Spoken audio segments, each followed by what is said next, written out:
అస్సలాముఅలైకుం hi అండి అందరికీ welcome back to my channel అందరికీ నమస్తే। ఈరోజు నేను మంచి హెల్దీ రెసిపీ చూపించబోతున్నానండి।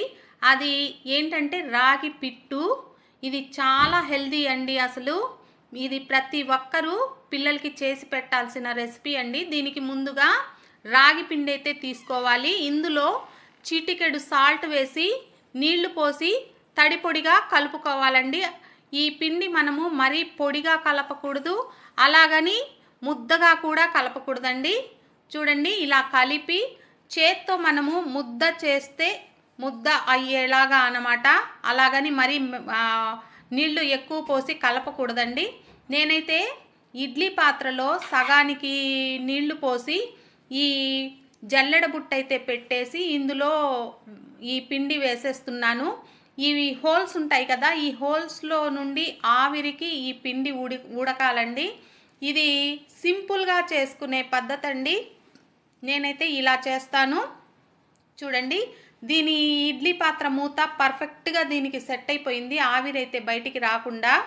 ఇది మధ్యలో నేను మళ్ళీ ఒకసారి తీసి కలిపానండి, ఎందుకంటే పైన ఒకవేళ ఉడికినా ఉడకకపోయినా ఇలా ఒకసారి తిప్పేసామంటే మనకు డౌట్ ఉండదు।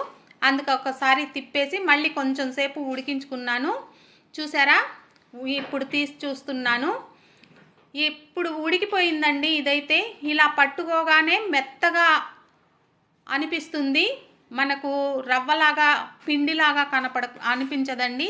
ఇలా పట్టుకుంటే మనకు అర్థమవుతుంది ఉడికిందా లేదా అని। ఇంకా ఉడికిన తర్వాత గిన్నెలోకి తీసేసుకొని ఇందులో నెయ్యి బెల్లం వేసి కలిపేసేయడమేనండి। ఇందులో కావాలంటే పచ్చి కొబ్బరి కూడా వేసుకోవచ్చు, జీడిపప్పు కూడా వేసుకోవచ్చు। నేనైతే ఏమీ వేయలేదు, ఒక్క నెయ్యి బెల్లం మాత్రమే వేసి కలిపాను। ఇది చాలా బాగుంటుందండి టేస్ట్ అయితే। ఇందులో నెయ్యి మాత్రం కంపల్సరీగా ఉండాలండి, కొద్దిగా అయినా సరే నెయ్యి మాత్రం ఉండాలి। అది ఉంటేనే ఆ ఫ్లేవర్కి ఈ టేస్ట్ సూపర్గా అనిపిస్తుంది। మీరందరూ ట్రై చేయండి ఒకసారి। ఇది అమ్మాయిలకి చాలా హెల్దీ రెసిపీ అండి, ప్రతి ఒక్కరూ చేసి పెట్టండి, చాలా బాగుంటుంది, సింపుల్గా అయిపోతుంది, పెద్ద పని ఏమీ ఉండదు చెయ్యడానికి। చూడండి నేనైతే ఇలాగా ఉండల్లాగా చేసి పెడతానండి। ఇలా చేసి పెడితే ఒక్కొక్కటి తీసుకొని తినేసేయచ్చు చక్కగా, పొడిగా కూడా పెట్టుకోవచ్చు। నేను మాత్రం ఇలా చేసి పెట్టేస్తాను। చూడండి ఎంత బాగా కనపడుతున్నాయో, మీరందరూ కూడా ట్రై చేయండి।